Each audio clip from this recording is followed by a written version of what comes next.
kunnafoni min bɛ di nanzarakan na o bɛna yɛlɛma aw ye todunkan na a bɛna lase aw ma seeru sila maraka faama fɛ sabula kunnafoni sɔrɔbaliya o ye kunnasiri ye. maraka faama ka journal banbara bɛna lase aw ma ka sababu ɲuman kɛ malizoom.net ye. maraka faama i bisimila bi kunnafoniw bɛ cogo di. kunnafoni sɔrɔbaliya o ye kumasiri ye a ɲɛɲinini de ka lase aw ma o ye an ka cɛ ye Allah sɔrɔli aw fɛ o na kɛ nisɔndiya ye aw bolo arajo bɛnkan lamɛn jɛkulu assalamu alaikum. Dongwaru waati sera Allah bɛn bɛ fasiri jɛkulu maaw fɛ a bɛna lase a balimakɛ Seyidu Sila maraka faama fɛ Morikɛ Tarawele k'ale to suya kɔlɛ la kunnafoni bakurubaw filɛ.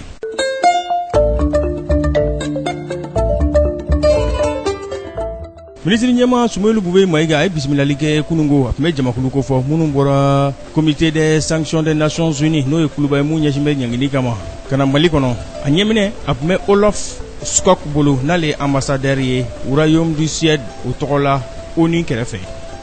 Mali ale sen donna lahalaya la n'a bɛ ɲɔgɔnnajɛrɛ ko fɔ kabini ntɛnɛndonya tɛmɛlen a bɛ ɲɔgɔnnajɛrɛ ta ko 24 na a bɛ o ko fɔ n'u k'a ma conférence des partis sur le climat COP 24 n'a bɛ ka kɛ décembre kalo tile 3 ka taa bila tile 14 Katowice o kɔnɔna na n'o bɛ Pologne.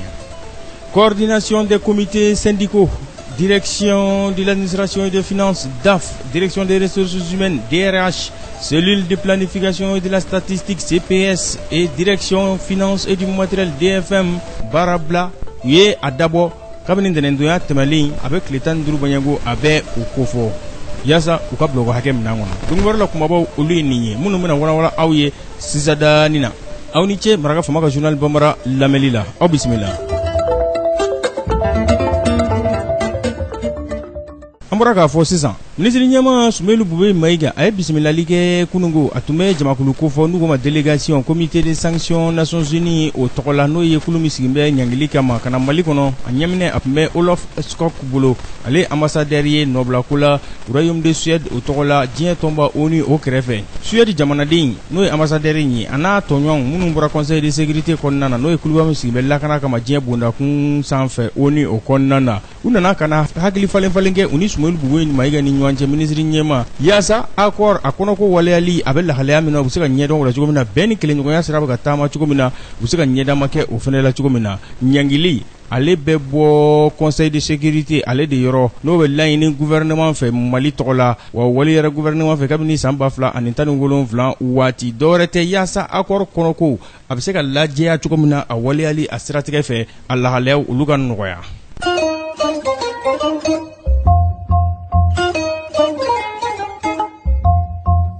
Mali senbɛ ɲɔgɔnnajɛrɛ la mun daminɛra kabini ntɛnɛndonya tɛmɛlen a bɛ ta ko 24 a bɛ o ko fɔ n'u k'a ma conférence des partis sur le climat COP 24 a bɛ waati yɛlɛma lahalayaw a bɛ ka ɲɛdama kɛ ka ɲɛsin o ma a b'o ko fɔ a bɛna kɛ décembre kalo tile 3 ka taa bila tile 14 nata la Katowice Polenkaw fɛ yen. Mali ale kɔni nɔ bilara ni jamakulu ye minnu bɛna t'u sen don ni lahalaya la n'a bɛ waati yɛlɛma lahalayaw a bɛ olu ko fɔ ani fɛɛrɛ minnu kan ka sigi sen kan baara minnu kan ka kɛ kɛrɛnkɛrɛnnenya la Mali tɔgɔladon o waleyali programme national fɛn min ka don ka fɔ jiw tangali bɛɛ lajɛlen da bɛ se ka don baara waleyali la cogo min na n'u ko baara bolo ma ko AFNB wa fɛɛrɛ min kan ka sigi jamanaw fɛ yasa o baaraw olu bɛ se ka waleya cogo min na a bɛ o lahalayaw a bɛ olu ko fɔ. Mali sen donni COP 23 la n'o ye tɛmɛlen ye o y'a to ko caman sera k'o ɲɛnabɔ COP 24 laɲini ye an bɛ se k'o ɲɔgɔnnaw fana waleya cogo min na ɲinifɛnw olu ka kɛ sabatifɛn ye.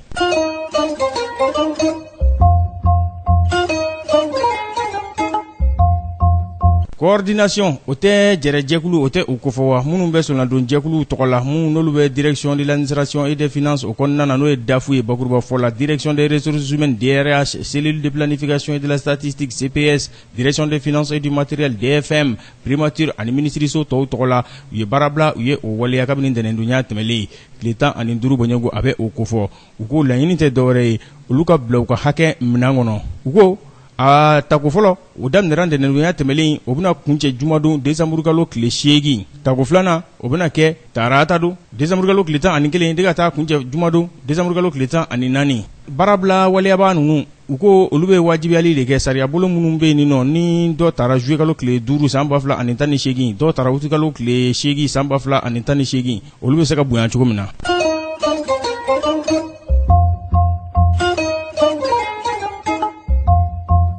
Farafina lahalayaw la a ka dɔn ka fɔ Senegalikaw fɛ yen fangamarabaw sini u ka faba kɔnɔ n'o ye Dakari ye u bɛna ɲɛdama yɔrɔ dayɛlɛ n'u ko ma musée mun bɛna ɲɛsin an bɛnbakɛw kana bila sisan na olu ka lahalayaw k'o dankɛnɛmaya. Nin ye farafinna ka hakilina ye mun bɛna waleya a weleweleda ɲɛdamaw bɛ se ka taa kɛ o yɔrɔw la cogo min na ka farafinna ka lahalayaw k'olu ɲɛdɔn. Tungarange maa 15 olu de fatura, maa 10 ni muso 2 bɛ o la olu kisira. O kɛra tile 11 u kelen k'o kɛ ji sanfɛ u ka kulu o cilen kɔfɛ. Libi ale jigirɛgɛrɛda la nin kunnafoni fɔra kunungo Croissant Rouge libyen maaw fɛ. A kɛra u ni Gerekana kuncɛ ye kilomɛtiri 70 Banyango ye Tripoli n'o ye Libi faaba ye o woroduguyanfan fɛ. Nin bɛ dansigi bi laseliw la min labɛnna fasirijɛkulu maaw fɛ k'a lase balimakɛ Seydou Sila maraka faama fɛ Morikɛ Tarawele k'ale to suya kɔlɛ la ni Ala ma an ka jɔnya jɔ an na sini an na ɲɔgɔn sɔrɔ yan waati kelen radio kelen ka kunnafoni kuraw k'olu lase aw ma n'a b'a fɛ ka segin ka maraka faama ka journal Bambara lamɛn a ye taa Malaisum.net ale sanfɛ ale cɛkabara bɔlɔlɔ kunnafoni di sira ye www.malaisum.net maraka faama ka journal Bambara a ka kunnafoni jatara tɔw laselibaw an n'a bɛɛ lajɛlen ye ni Ala ma an ka jɔnya jɔ an na sini an na ɲɔgɔn sɔrɔ yan waati kelen radio kelen Malaisum.net a n'a bila o fana sanfɛ aw ka wasa sɔrɔli kama aw ni ce aw ka kulomajɔ la hakɛto bɛ nin kan sallahu Muhammad wasalim. Maraka faama ka bi journal Bambara lasera aw ma ka sababu ɲuman kɛ Malaisum.net ye.